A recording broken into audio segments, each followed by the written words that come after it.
Hey, what's up, man? I'm Sydney Castillo. Welcome to another episode of My Cup is Full, a podcast where I talk about all things that make my cup full, funny stories, deep stories.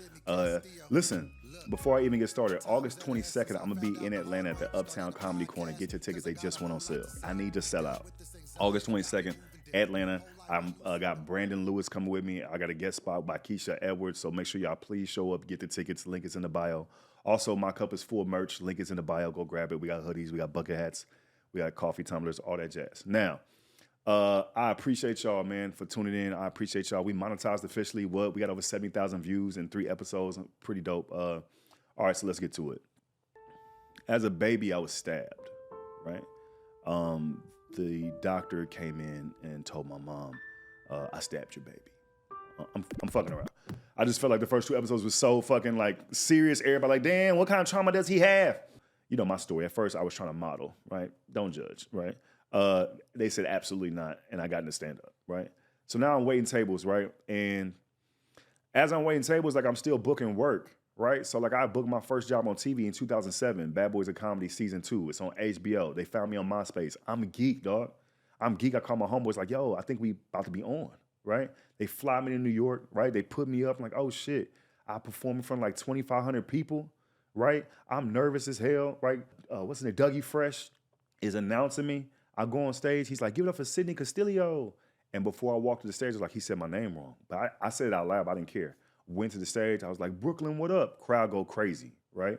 And in the middle of my set, the producer walk out and be like, hey, we're going to do it again. He mispronounced your name. I was like, what?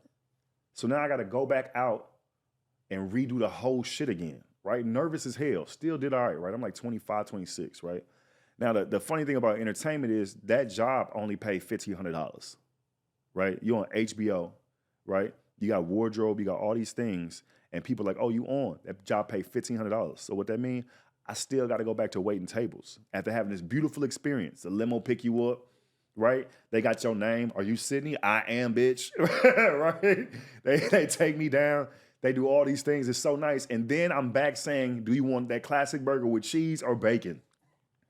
True story, dog. I remember this like 15-year-old boy walk up to me. He's like, hey man, you're Sydney. I was like, yeah. He's like, you did Bad Boys of Comedy. You're really funny. I was like, oh, thank you. I appreciate that. Did you want pepperoni pizza or sausage? Which is humbling, right?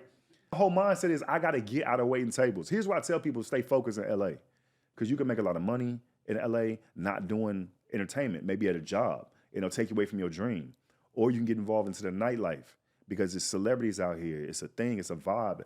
To be places, you know, people, when you're young, you get into it, but it take you away from your goals, right? So I literally was just like, I'm going to wait tables. I was making a lot of money at night, but I wasn't getting on stage. So I told him, I was like, hey, only schedule me during the day, right? Now, I was losing money because don't nobody come during the day like that, right? But I was still getting on stage, right? So then I met a dude named Ian Edwards, right, who's a hilarious comedian, and he taught me how to write scripts. Right now, I'm 6 at the time, right? Going to his house at the waiting tables and learning how to write. And Ian was like Mr. Miyagi or Splinter from Ninja Turtles. He would talk very Jamaican. Sydney, sit there and listen, right? And I'm from Fort Worth. I got a little attitude. I'm like, man, I don't like the way he talking to me, right? And he used to write for Kevin Hart a lot, right? So him and Kay would write independent projects for Kevin back. It's 2007, probably 7, 8, right? So I remember, it was 2008, because I remember Def Jam came to LA, and Kevin was on Def Jam. I forget who was hosting, but I know Patrice O'Neal was performing, like Damon Jr., Kevin Hart was on the show. And I remember Kevin was with Ian and me in the room, and then Kevin went to go tape. And it was the first time Ian let me write on the computer. Like, I teach a course now, right? But I'm saying when I didn't know, I was learning Ian Edwards. He never let me touch the computer, right? And then Kevin went to go tape, and they went to Def Jam, and I wanted to go. I was like, can I go? He was like, no, but I will let you write 2 pages. I was geeked. I was like, oh, shit, I get to be on the computer, right? I'm in the waiting tables, and I'm talking to Ian. Ian's calling me if he needs jokes while he's writing for Boondocks or writing for something. He's like, hey, do you have a joke? I go in the bathroom, and I help him, give him a joke. Boom, boom, right? It make me feel attached to something, right? Like I'm helping, right? Cool. Then I was getting frustrated because I was like, damn, now I know I'm funny. Right, but I don't know what to do with it, right? It's stand-up is I'm new to stand-up. I'm not making no money in stand-up, right? I'm broke. And so I used to go in the bathroom and I would pray Lord, I ain't trying to sound ungrateful, but I'm too talented to be here. Like, please help me. Like, literally, I remember praying this in the bathroom, like, Lord, help me. And then everybody used to make fun of me, but I used to write my goals in my apartment, like little pieces of paper in my 2 bedroom in Burbank, right? I literally write everywhere, like, quit BJ's. I put save $80,000, right? Didn't have no money, but I just put it up. Everywhere you looked in my house was my goals, right? So I did the shows on BET 2007. I did a show called Social Offensive Behavior, and then I did a show called High Ghetto Mess, right? Social Offensive Behavior was like hosted by D.O. Hughley. It was a hidden camera show. Now, I had no representation. I excelled at that. I did good, right? And the production company was called like 3 Arts, the management company. Somebody got me in front of this guy named Mark Shulman, who's a manager at 3 Arts, like one of the biggest management companies out here. So my first meeting with him, I go in there, and he has Ray Allen jersey in his office. I was like, oh, you a fan of Ray Allen? He's like, oh, I represent him. I walked out the office. He's like, where you going? I said, brother, I don't want to waste your time. I'm from Fort Worth. If you represent Ray Allen, I'm not here. I'm not there yet. He said, sit down, right? And so he started telling me about who they represent. They represent people like Bernie Mac, Chris Rock. Like, they represent the top tier people. And he was telling me, you're very funny, but right now you're not ready to be represented by us, and you do a great job. It's just over time it'll take, and you'll come back and cool. I was like, no worries. Thank you for meeting with me, right? Swear to God, hand to God. That's in Beverly Hills. I'm in Burbank, live in Burbank. I'm on a 405 in traffic. BET calls me. Robin Latiker, at the time, she was an executive over at BET, because I just did the show, Social Offensive Behavior. She goes, hey, we have a show called High Ghetto Mess coming out with Charlie Murphy as the host. We want to know if you want to co-host or be the man on the street host. I said, yes. They said, do you have representation? Didn't have nobody. I said, yes, I do. They said, who you rep by? I said, I'm represented by 3 Arts. She said, are you? She said, who are you represented by over there? I said, Mark Shulman. She said, oh, I love Mark. He represents the president of BET and so, like such and such. I'm going to call him right now. I said, no, wait, let me call him. He likes when I tell him the good news. And she was like, all right, cool. Hang up with her, dog. I'm on my hustle shit. I was like, I don't know. I'm just not finna fumble this. I call back, right? I'm so Fort Worth, I don't even understand Hollywood like that. An assistant keeps answering the phone, and it's bothering me, right? I said, he's like, hello, Christina, how you doing? Mark Shulman's office. I said, can I talk to Mark? Because in my simple mind, if I call Mark, Mark should pick up, right? So Mark said, hello, this is Mark. I said, hey, Mark, man, every time I call you, somebody else picks up. How come when I call you, you just don't pick up? Literally a comic with no money, dog, nothing like that. He's like, well, Sydney, I'm a pretty big fucking deal. And I was like, okay, well, listen, BET just called me. They want me to host this show called High Ghetto Mess, like co-host, Man on the Street, with Charlie Murphy. He said, okay, cool. I said, they asked me if I had representation, and I kind of said, yeah. He starts laughing. I was like, will you do my deal? And he was like, I'll do your deal, Sydney. I was like, thank you. He was like, I'm going to hip pocket you. I said, what that mean? I'm not going to sign you, but if you need help, I got you. If I have some opportunities, I'll look out. Now, I'm waiting to tell you what that means. At the time, making $6.75 an hour for minimum wage or something like that. And during the day shift, at the most, I'm making like $60. If I bartend during the day, I got a pool. I can make a little bit more money, right?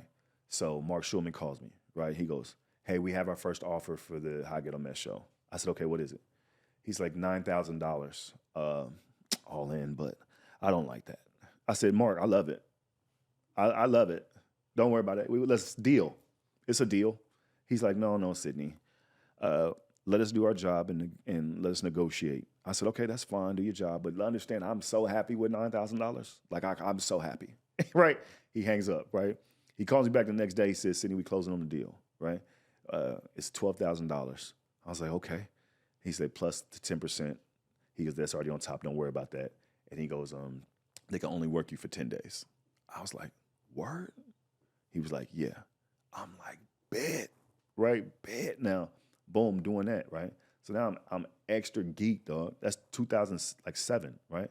Now, cool. That's still not enough money to retire. Perfect. I didn't have a business then. So now, what 12 grand plus minus taxes is what, 48% plus 10% to the manager. You know what I mean? So I take home off 9. I may take home, what, 3,500? Really, to be honest with you, after everything done, taxes, and I got to pay people. So it's not enough money to retire, but now, hell, I got a comment in my bank account, right? I'm geeked. You know what I mean? So I get a call. Oh, I go up to the office where the production company that did my 2 shows, High Ghetto Mess and Hell Day. His name is James DeBose. I was like, just kind of walk up on him. Now, James DeBose, 6'5", like, made me look small. Like NFL player that turned out to be in production, right? I walk up to James, true story. I say, what's up, man? I want to write. He goes, no, you don't. I said, I'm not playing. I got to get out of waiting tables. Like, I need to learn how to write. I could do this. Hell Day, what is it? Just give you some dates? I'll give you some dates. He said, all right, look, man. Give me 10 ideas for some dates, and I'll read them, and I'll see what they say. I'll let you know what I think. I said, okay, bet, right? I called my homeboy Will Sylvans, he a comedian, right, in New York.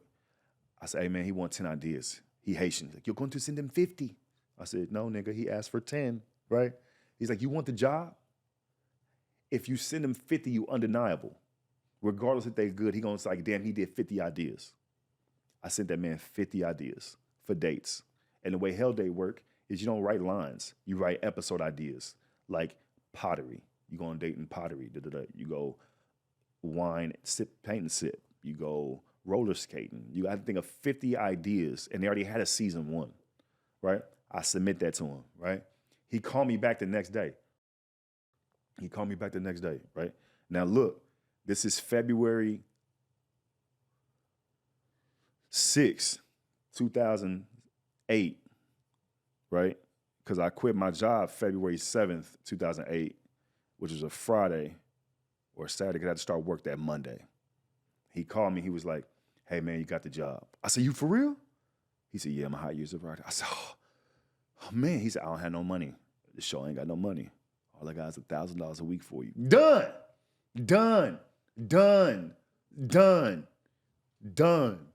He was laughing. He's like, okay, bet. I come to work, right? Now, mind you, my first job, like waiting tables, was all I've done. I didn't go to college. I ain't never had like a 9 to 5, like a real job like that. No. It's my first like real job, right? So I come button down, like in the office early, you know what I mean? Like ready, right? What you need, right? Because all I know is I know how to be funny, right? So then we doing that, boom. James Davis, we get our first writing job, cool, boom, boom. We together, boom, boom, in this same office, right? At the time, I'm losing my hair. First writing job, I'm losing my hair. And James is an asshole because we had the same office, and he used to look at my hairline every day like, damn, that's crazy. He would look at it like, it's really leaving you. I was like, hey, that affects me, nigga, right? So literally, I remember like 30 days in the job, I knock on the boss door. He's like, what's up, come in. I was like, hey, man, what do I need to do to get a raise? And he just laughed at me. I said, I'm serious. I said, I'll do extra work. I'll pick up extra responsibility, but I just want to know. He was like, you funny, where you from? I was like, I'm from Fort Worth. He was like, all right, I'm working on a side project. If you could help me with that, I can go from $1,000 to $1,500 a week for you. I was like, bet. And he goes, I want you to read this book called 48 Laws of Power, right? Gave it to me, went home, came back next day, gave him back the book. He's like, you read the whole book? I was like, absolutely not. I ain't like it. I didn't agree with the first law. That's what I told him. He said, what? The first law is something like never outshine your master. I don't understand that. If I'm funny, I'm not going to not be funny because my boss is less funny than me. He said, nigga, get out of my office. And he gave me the raise. All right, cool. That goes from working on Hell Day Season 2. The head writer is also the head writer for the BET Awards. So in 2008, I get my second job. I'm writing for the BET Awards. From Fort Worth, I'm like, oh my God, I'm at the BET Awards, dog. When you're young, that's the best job writing in the world. I'm writing presenter packages. I'm writing for 2 celebrities to come to the podium and do some banter, and then the award come, right? Now, at that time, I'm geeked, dog. I'm geeked. I'm everybody back home like, dog, because I'm still starstruck by everybody. By everybody, I'm starstruck, right? At the time, I had the hugest crush on Alicia Keys, right? Hugest crush. I tell Stephen Hill, I was like, hey, man, we were so hungry back in the day. Anyway, I tell Stephen Hill, I'm like, hey, man, I got a crush on Alicia Keys. He's like, do you? I was like, yeah, this is during rehearsal. And for anybody that don't know, rehearsal to me is better than the actual show because you get to see people in their element, like singing, rehearsing, doing their act, and all this jazz, right? So we're sitting in the house, right? And Stephen Hill set up his production right here, boom. And I'm right here. I was like, Alicia Keys just does it for me. He's like, oh, okay, cool. Alicia! Right, I said, what you doing? He's like, you gonna meet Alicia Keys? I said, no, the fuck I'm not. He's like, yes, you are. She's walking towards me, dog. Dog, she was so beautiful, dog. Like, She had on black shorts, she had on heels, she had on a white tee, and she had her hair slicked back, right? And like a little like whatever women wear to make sure their hair is tight, right? And she walked up, and I walked off.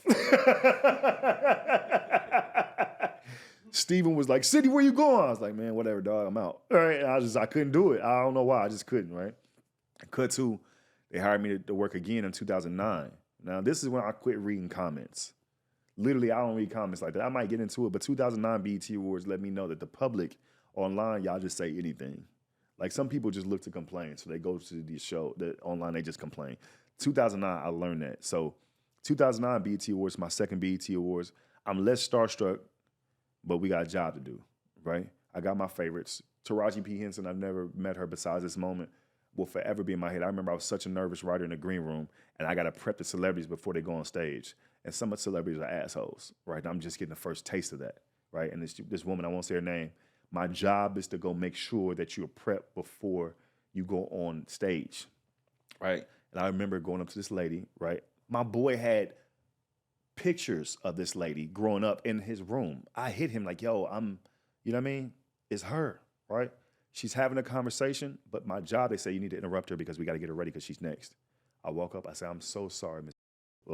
I'm so sorry, Miss, to interrupt you. I said, but I got to get you ready, right? She was like, you don't see me talking, right? And I was like, I totally understand. She was like, and I did interrupt her, right? So I don't know what she was talking about. She could have been talking about something seriously. I don't know. But I remember she was kind of like upset that I interrupted her. I was like, right? Right, you can't show it, right? I'm at work. And Taraji P. Henson was sitting on the couch, dog, and she was like, come here, baby. I said, yes, ma'am. She said, what's your name? I said, my name's Sydney. It's your first job? I said, it's like my third one. Where you from? I was like, I'm from Fort Worth. She said, you're doing a good job, baby.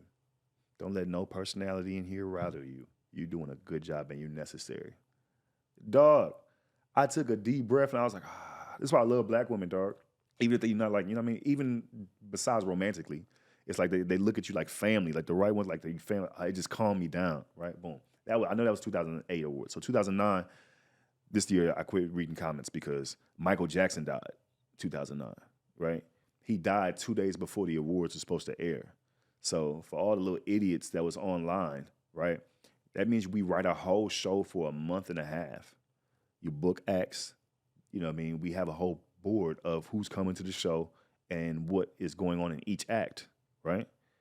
So Robin Thede at the time is on the awards. It's me, Robin Thede, James Davis, and Mitch Marchand. And I could be forgetting one other writer. But it's a Friday. It's a Friday. No, I think it's a Friday. Because we close to the rehearsals and stuff starting to happen. And Robin Thede, like, she's on the phone. She looked at me, she said, Michael Jackson just died. I said, shut the fuck up. She's like, no, I know a paramedic that's in the goddamn ambulance. He died. It just ain't got to the family yet, so they're not going to release it. I'm like, oh, shit. You serious? She's like, yes. So me and James walk up to Stephen Hill and go, hey, man, Michael Jackson died. He's like, shut up, see, that's not funny. Michael Jackson's a personal friend of mine. Da-da-da. It hasn't hit the news yet. They just came to his house. Michael Jackson passed away. He was like deservingly angry, like move, right? Makes a couple calls, comes out, it's confirmed Michael Jackson died, right? That mean, everybody's sad. Not one person not damn near crying, sad. But we got a show. So in 24 hours, we got to turn over a whole show. You got to make it into a tribute, right? But in order to make a tribute, everything got to fall in place to make a tribute happen. So they reached out to all these artists. Usher can't do it. Justin Timberlake, I think, is out the country. I think Usher was out the country. Chris Brown couldn't do it at the time. They had two artists that couldn't agree on a song that they knew together, so they didn't do it, right? I remember them auditioning T-Pain. I'm outside listening to T-Pain. He was singing an auto-tune at the time. Boom, then I think Omarion was up for whatever. Then they chose Sierra to sing like a cappella, right? I remember that. And then the show basically was just what we could have, right? Of people that will agree to sing a Michael Jackson song. Like Beyonce. Beyonce was at that award show, and she was singing Ave Maria, something like that. It was like an opera-style song. Whatever. It was a bunch of artists there, but not everybody knew a Michael Jackson song. Not everybody wanted to do a Michael Jackson song, even though he passed. So we had to put up last minute what we could. And then the comments was like, Oh my God, look at this tribute, Black Entertainment Television. I can't believe y'all doing this. I was like, y'all don't even know. Y'all don't even know how many people they reached out to last minute to come down, and in 24 hours, it just wasn't possible. And I think they did a tribute to Mike, like maybe 3 weeks later when they had time.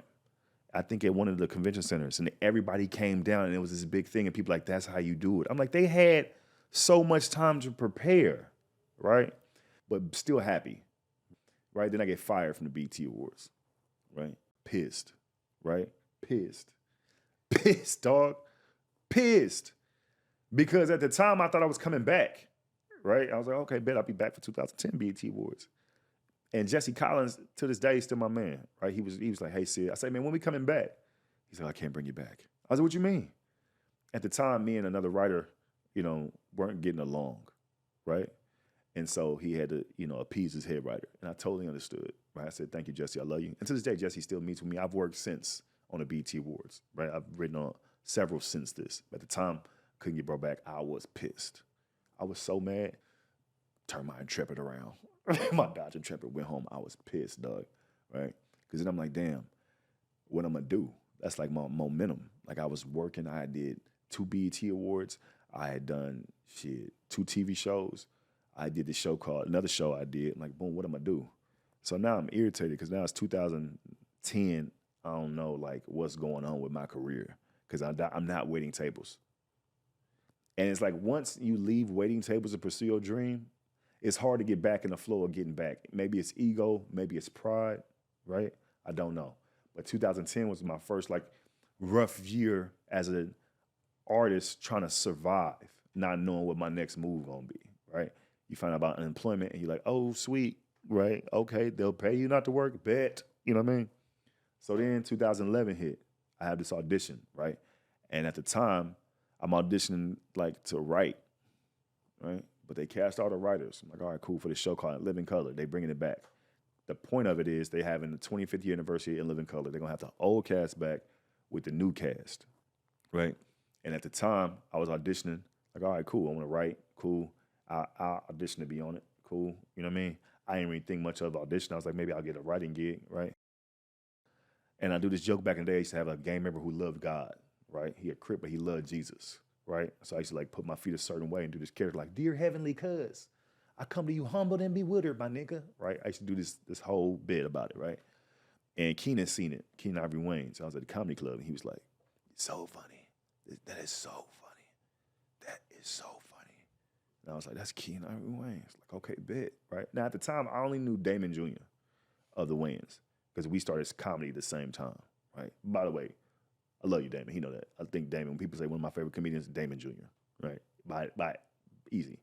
So boom, audition. I'm going like, first thing, what you call it when you finna make it? A test. You test. So when you test, that means you go to network and you audition in front of the network. It's like the final people. And when you test, you find out that day if you got the show. After you already work your deal, right? So my deal is like $25,000 an episode, right? If I make it, right? So I'm happy as hell, right? So I go audition. I'm doing Dear Heavenly Cuz, boom, in this room filled with executives. Bah, bah, bah, bah. Boom, doing all this stuff, right? 2 people dying. It's Keenan Ivory Wayans is dying and his assistant. The rest of everybody at Fox is white. They was like, right? So I walk out and everybody's like supporting each other. Everybody, how you do? I was like, I don't know, right? So they call me back. It's like, you didn't get it. I was like, oh, okay. No worries. I'm at D-Lay Layer House, right, at the time, his apartment. And they call me, my lawyer called me. It's like, hey, they want to book you as a guest star. I was like, I'll take it. So basically, you're not cast, but you'll be in like several sketches. You just won't be cast. And you're going to do your Dear Heavenly Cuz sketch. Really? Yeah. Geeked. Everybody got a moment in their career probably where they feel like I'm on. It's my moment and I'm on. That's 2011. That's my moment. I'm like, I'm on. We about to be on. We go to set, dog. I remember Craig Wayans, dog, in the parking lot was like, congratulations. He was like, it's happening. He's like, all my uncles, what they did in Living Color originally, like, it's finna be amazing, dog. I call it my homeboys back and forth, like, hey, man, quit your job. We about to be on. $25,000 an episode. right? Then I got guest stars. Like, okay, cool. Still, don't quit your job yet. But I'm finna prove I could be a cast member. Go to set. I'm in scenes. You getting directed by Keenan Ivory Wayans. That shit to date will be one of the best things I ever had. I grew up watching it in living color. You getting directed in sketches by Keenan, making Keenan laugh. Dog, the sketch we did of Dear Heavenly Cuz, it was me doing the pastor, right? Damon Jr. was in a wheelchair. And I was like, hey, homie, if you believe in God, get up out your seat, cuz. And he was like, I can't, I'm in a wheelchair. I said, get up out your seat on Dear Heavenly. And then Damon is so funny. He said, he got up out his wheelchair and like, I'm walking, cuz. And he started crib walking. Lil Rel was the pastor. The sketch was so funny. I was calling everybody like, we on. And then it didn't come out. Something happened with the old cast and some stuff with the network, and it didn't come out. So I was like, cool, right? Again, I was a guest star. So a guest star, I'm gonna make probably like $5,000, right? That ain't enough money to retire, but it's still another credit. I'm like, okay, now I gotta call everybody back home and be like, hey man, remember I had said we was finna be on? We not really on yet, right? And it was like, I ain't gonna lie, that shit heartbreaking. Cause you like, I'm really finna step into my journey. I'm really finna like be there. But then it also taught me at like, I guess a younger age that like everything that you stack is a step to like where you eventually keep going, right? And you can't look at this certain step as the final piece to your puzzle. And now you finna just be set. That's not how this work, right? That's what I learned, right? And I learned to quit telling people shit. Now to this day, people be like, hey man, I didn't know you did this. I didn't know you was like, yeah, now I'm trained. You know what I mean? Because stuff can just happen that's beyond your control, right? So I've learned to like not get, it's not that I don't get excited. I just don't get excitement and to tell people. I'll tell my mother.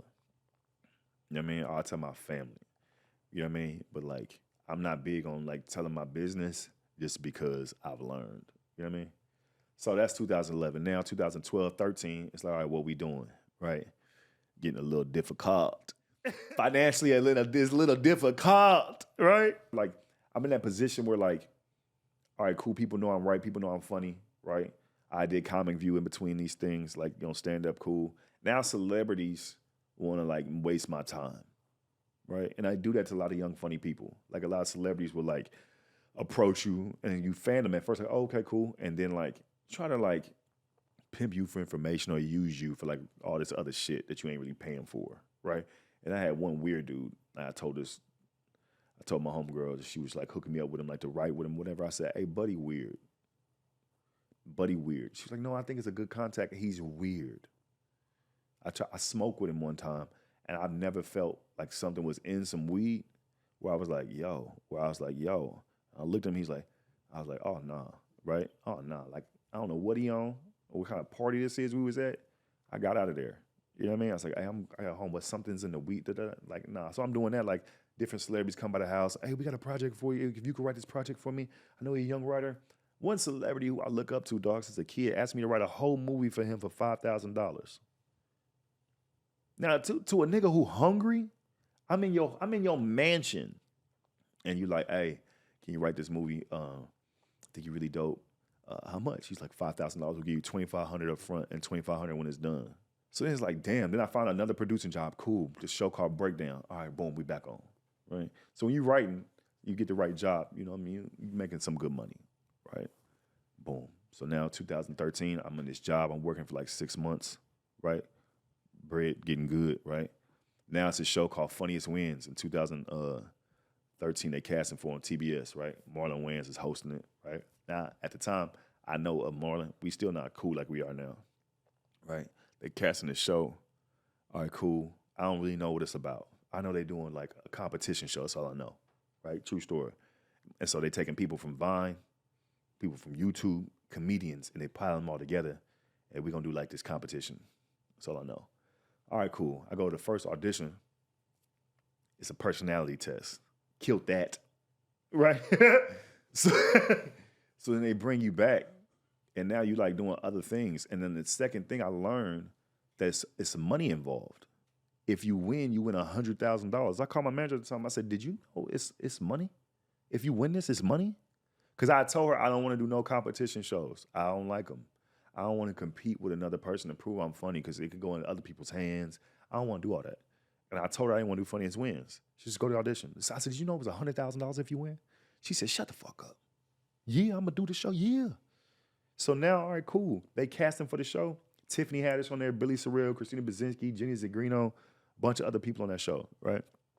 At the time they casting, the way it worked, you in a hotel, the Doubletree, I think the Doubletree, that's where they got the cookies, right? The Doubletree, oh, shout out to y'all. If we can get y'all to sponsor this, that would be amazing. Y'all cookies are, I'm in that bitch eating cookies, waiting to see if I'm getting picked for the show. They tell everybody, Tiffany, you pick. Billy Sorrells, you pick. Jenny Zagrino, you pick for the show. Everybody learned they pick. They ain't told me. I got to check out my room. Now I got my bags, like in the lobby, because I got to check out. And I don't know if I'm on the show. It's 3 alternates. I'm one of 3 alternates. Like, well, you're an alternate right now. What that mean?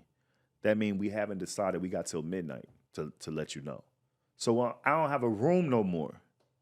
So they go get me a room. All right, you can put your bag in the room. All right, bet. They send the first dude from Chicago. They send him home. I'm down to 2 alternates. I'm downstairs watching them celebrate. Tiffany, all them, Billy, they got cigars. They taking shots like, we on the show. I'm literally in the corner looking like, damn, I don't know. I go up to my room. I like basically like I didn't make it. 11:50. They call me, congrats, you on the show. It was between you and this Indian guy on the show. The network chose you. Boom. Next day I'm in a van on the bus. Tiff was like, you on here, right? Boom, on the show, right? Kind of figuring out the show, right? But lucky for me, it's 2014. As y'all know, I've had experience behind the camera. So now I know how to cut, edit. I know how to like be behind the scenes and like move a project, right? So part of the skill set was doing that. It was shoot a sketch in a certain amount of time. You had to edit it, shoot it. I'm like, oh, this is my experience of the writing shit that I've had done, right? So now it's like, I hit my partner. I was like, hey, man, it's $100,000. I got to win this. He told me literally, if you don't win, you're going to look bad. I said, what you mean? He said, you supposed to win a show like this. And I was like, what you mean like this? He's like, you funny, right? Yeah, you go win it, nigga. Boom. Cut to, that's probably one of my favorite moments in TV. The last episode, it was down to like maybe, a few people. And I did this sketch about called, live your dreams. And I was living my dream, right? And so the whole sketch goes whatever. And I was like, boom, it's done. The crowd going crazy. And they're chanting, live your dream. The whole crowd is chanting, live your dream. I get off, they still chant, live your dream. Now, look, you ever want to cry, but there's too many niggas around? You like, I can't do it right now. They call my name, win $100,000, boom. I duck off, my dumb ass. I duck off from the cameras because I want to cry, right? I want to cry. So I'm like calling my mom, right? Like, I did it. Like, I won. My dad had died in 2011. So now I'm on my shit like, I did this for daddy, type shit, right? And I'm underneath somewhere, like, going through it, like, he be so fucking proud, right? And I look up, the motherfuckers, they professional. They got, like, a boom mic. They record the whole shit. I was so mad, dog. Win $100,000, right? That shit's sweet. We had a good time, boom, boom. But, like, you talk about, like, my partner, Ali Sadiq, was like, you gonna gain some weight. I was like, what you mean I'm gonna gain weight? He said, you never had money like this before. You're gonna eat until you can't stop eating, right?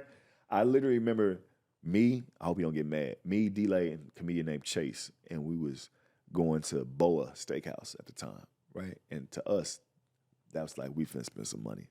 Doug, I remember, you ever spend money at the bank, and the bank call you like, hey, who you with? Put it back. You know what I mean? Like, who you trying to impress? Like, they'll decline your card, and you'll get a text like, hey, nigga, where you at? This you? Right? So I didn't want to be embarrassed. So I called the bank, and I was like, oh, boom, let me go back. When I got the check, you don't get the check till the last episode hit. When I got the check, I got a check for $100,000 in 2014. I was like, oh, shit, right? I go to the bank, and it's black sweats, a black T-shirt. Dog, I wasn't dressed up, right? It's the best moment I had in front of a white person in my life. This felt so good, dog. Because sometimes y'all be trying to play us, right? I went to the bank, and I put $100,000 through that little bulletproof glass. I say, hey, how you doing? I want to deposit this into my account. At the time, I had negative in that bitch, right? She goes, and it was a white man. I remember he was right there. She goes, oh, well, this is going to take a couple days because we have to verify if this check is real. That's just how she said it, dog. I said, that's fine.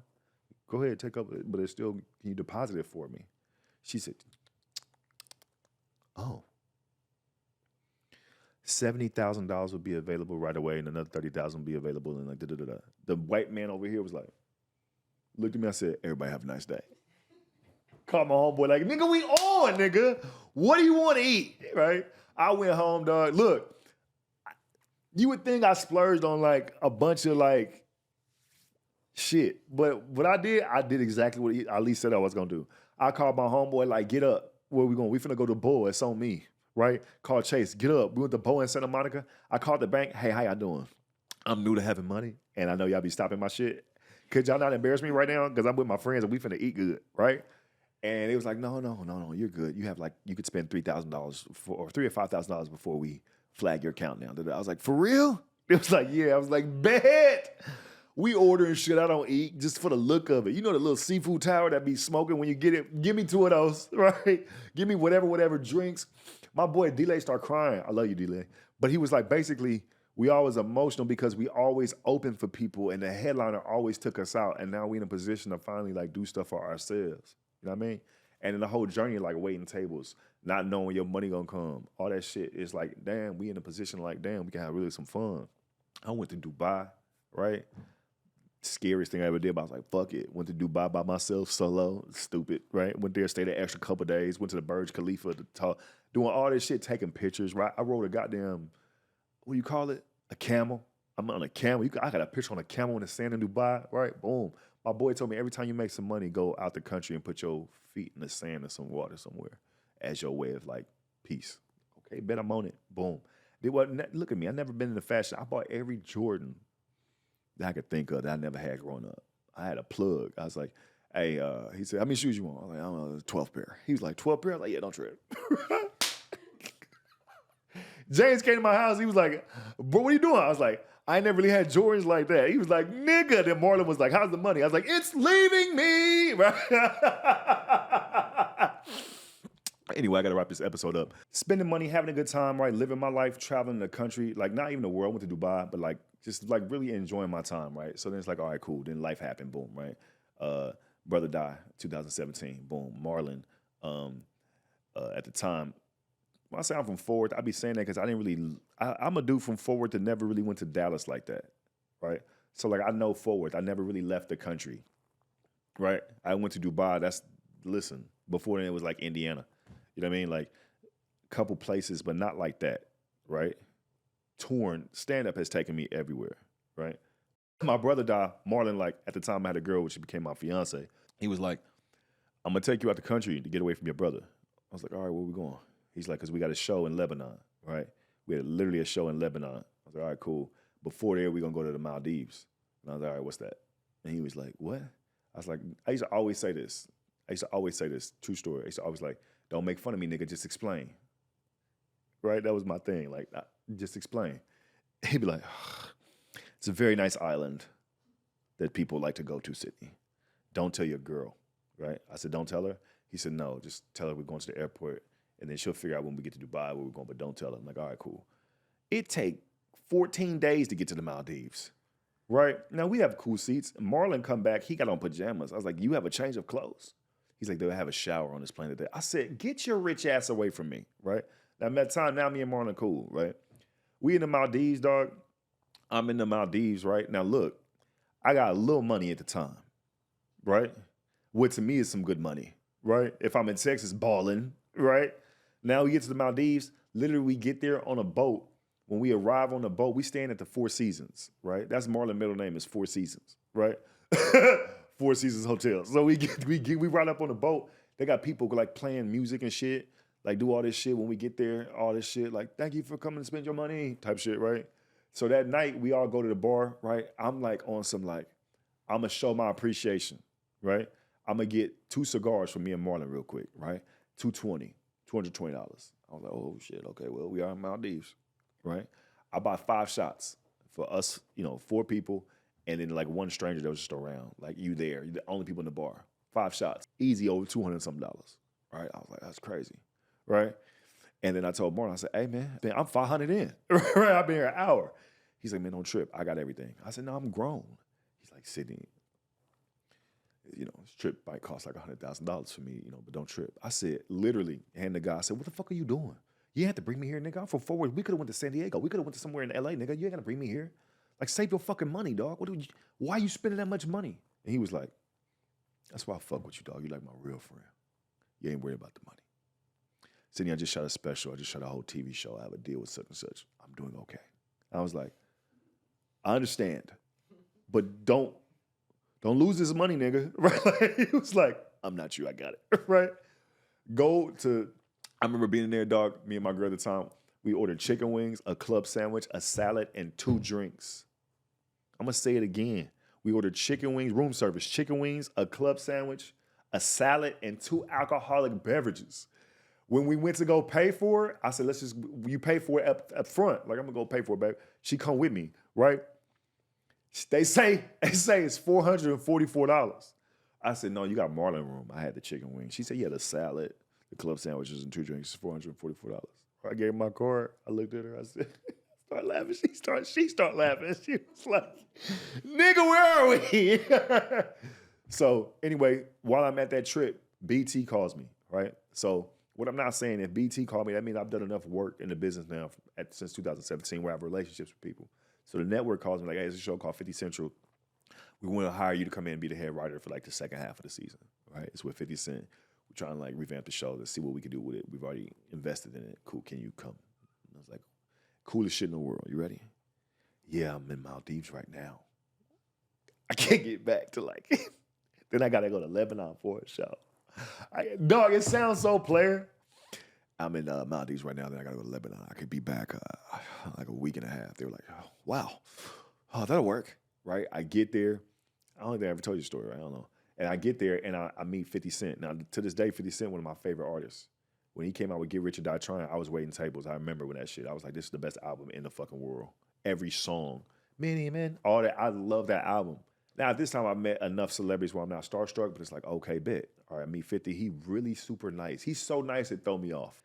He was just super cool to work with, where that job, like writing sometimes, and you have other people in the room that don't understand the culture. Sometimes that's what happens with writing. People don't understand. Sometimes you have writers in the room who don't understand the culture, and they might be in positions or they have sketches, and they might think it should fly, and you got somebody of the culture, and you try and tell them what the culture is, and sometimes that's the biggest conflict in the room. That's for anything you're working on. It's the dynamic of having black people in the room, having white people in the room, and the white people have to sometimes yield and listen to the black people because we know the culture. And sometimes we're explaining the culture to them, and if they don't get it, they won't put it in. And that could be the most frustrating thing about writing, period, right? But I was able to talk to 50 about some shit. He was like, oh, okay, cool. Funniest nigga in the world, though. I literally was doing a hidden camera prank with him. I was like, I need you to be upset. Remember when you yelled at the nigga Q from Worldstar? I'm trying to recreate that scene through this hidden camera thing. So I'm going to have actors come in, act like they're auditioning for something for you. I want you to get upset and turn up. He was like, I don't want to get too mad. What you mean? You 50 Cent? Yeah, I know, but I don't want to scare him. I was in his ear, so I got to say whatever. Now I'm saying shit to get him to react, right? So I was like, I need you to do it. He wouldn't. I say, bitch, what? Right? He goes, he like clocked into like, nigga, the gangster nigga that he is, right? He's like, what? And like it scared the person, but we got the shot we wanted. I got his reaction. I said that only to get his face to do this so we can get it for the shot, right? Afterwards, he come and go, boy, Sydney, boy, yeah, okay, you got me. Yeah, right? I asked him one time, I said, hey, let's say you in your heyday of like, you finna run up on a dude, right? I said, say you finna run up on him and you finna do him in bad. He your enemy. He was like, yeah. I said, but he jamming your shit. He banging your shit. He saying word for word. Yo, you got it on you. I said, but this dude is jamming your shit. He goes, he's singing it word for word.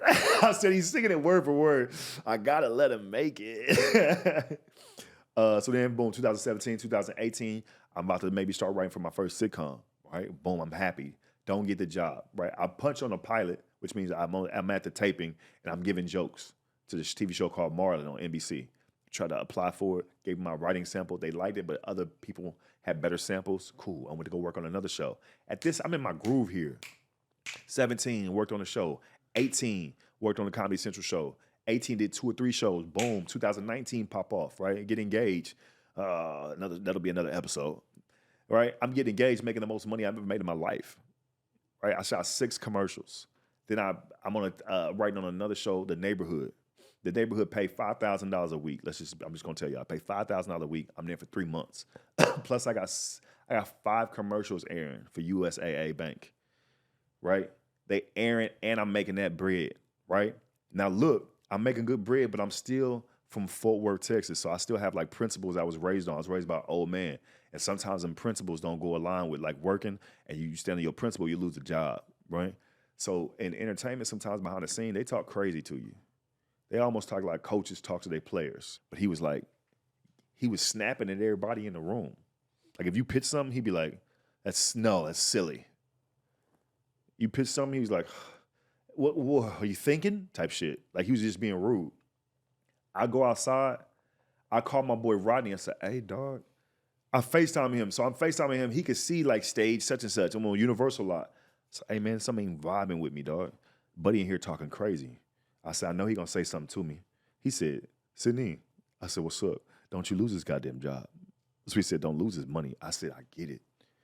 Right? But he talking crazy, Rodney. Like he's literally talking crazy. Like he better than me. He talking crazy. He's like, and I understand that. Do you know what I do? I train people. I make a good living. You making $5,000 a week. I think can you just, but in my brain, I'm like, I don't know if I can do this. Right? I go back in. The way writing works is contracts, 3 months at a time. You renew your contract. You don't get fired. They just don't bring you back for your contract. I remember when I wasn't getting brought back, right? I go back in there talking to Rod. I'm like, I'm going to be cool, right? I'm in here. He's shooting everybody down. Pow, pow, pow, their ideas, right? The idea was, what's an animal that could be in a house that's not a dog or a cat that's outside the box? So everybody's pitching stuff. No. I said, what about a ferret? He's like, a ferret? Why would someone have a ferret? I said, well, I'm just pitching. You know, you asked to pitch. I'm just pitching things out, which is my way of saying I ain't like your tone, right? So then he goes, what about a rat, right? Everybody in the job is like, oh, good idea. I couldn't take it. I said, a rat. How you shoot everybody else's idea down, but you pitching a rat? A rat is a rodent. That's not a pet. That's a rodent. The only reason a rodent would be in your house is if you had a snake for food. He goes, maybe it's a cultural thing. I said, it's not a cultural thing. It's not a white or black thing. It's a cleanliness thing. There's no way you would have a rat in your house. He goes, let's take a 5-minute break. That weekend, we were up for referrals or something for our contracts. I got a call that weekend. Hey, you're doing a great job here, but we're not bringing you back. I was like, Then Trip got a Netflix show after that, worked on a Netflix job. The point of this whole story is like, you never know where your career is going to end. Where it's going to go. You never know, like, the journey. You know what I mean? That's why you take them step by step and experience by experience, right? I didn't get brought back for the second half of that season. No worries. Went to work on a Netflix show. Then went to go work on a BET show. Then I went to go work on a show on HBO for 2 seasons. Meanwhile, while I'm doing this show, I've been consulting on Wild 'N Out for 6 years, right? So while I'm doing this, I'm still doing, so I'm still making bread. I'm still doing my thing, right? So it's like, you just never know in this journey, like where it's going to go, but just stay the course, right? Stay the course, right? And stay like mindful of your overall goals, right? Now, for me, I stand on my principalities and my God, and then like my goals. That's kind of what I do, you know what I mean? So now I'm in a position where I actually teach a writing course, right? I teach it. The link is in the bio. I teach a sitcom course, how to write a sitcom. It's a 9-week course we do over Zoom, right? It does cost money, right? So if you don't have it, I totally understand. I don't want to waste your time, so don't waste mine. Because people be like, is it free? Absolutely not. Hey, man, thank y'all for rocking with me. I want to do a solo episode so y'all can kind of get to know me more on a personal level. Y'all heard my trauma with friends, but I want to give y'all something. Hey, that mean my journey by myself, get to know me. I appreciate y'all. Stick around. Make sure you like, subscribe. 5,000 likes. I need it like it's yesterday. Dealing with this anxiety got me moving different. Whole life I knew something was off. I knew I wasn't tripping. My pop's gone. Every day I swear I miss him. My brother gone too, and every day I miss him. Now